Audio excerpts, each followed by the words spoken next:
do cable kickbacks, okay? So I'm going to explain to you 2 different ways and how you can actually do your kickbacks. First things first, I always make sure I have a plate for my opposite leg. So I'm going to pop this down on the ground, and whatever leg I'm going to be using first is going to be on the opposite side. So if I'm going to stabilize my leg on the right hand side, this plate is going to be on the right hand side, okay? If I'm going to use my left leg, this is what it will look like. Now first things first, you want to adjust the weight. I've got my little cable here. Now, some gyms have this attachment. Other gyms would have, you know, a Velcro sort of attachment, or you might just have your own. Whatever works as long as it attaches around your ankles. So, I'm gonna hook it up to the cable. Just like that. I'm gonna make sure that I'm nice and in line or in front of the actual cable setup itself. So, plate is a little further back because what we're going to do is we're going to pop our foot onto the plate. We're going to take a step back with that left leg. Now the first option I'm going to give you is to target the upper glutes, right? Now depending on whether you want to target a little bit more of the outside or a little bit more of the inside, you're either going to turn your leg out or in.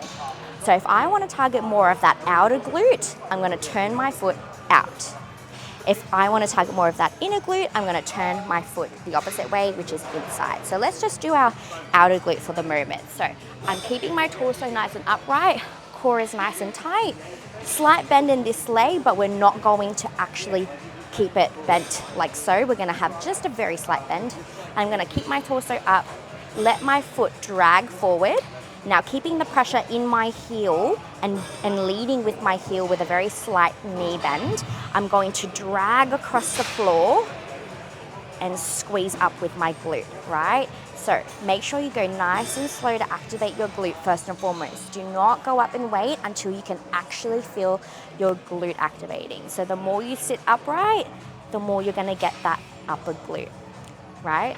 Now, if you want to get more of that lower glute, we're now going to pull our torso forward. So same deal, pull that left leg back, core nice and tight, but now we're going to hinge our hips over, letting the leg drag through. We're going to scoop, and now we're hitting more so the lower portion of the glute. So scoop, keep the foot nice and close to the floor. Scoop, scoop, scoop, scoop, scoop, pushing from the heel. Make sure the glute is the one moving you. And coming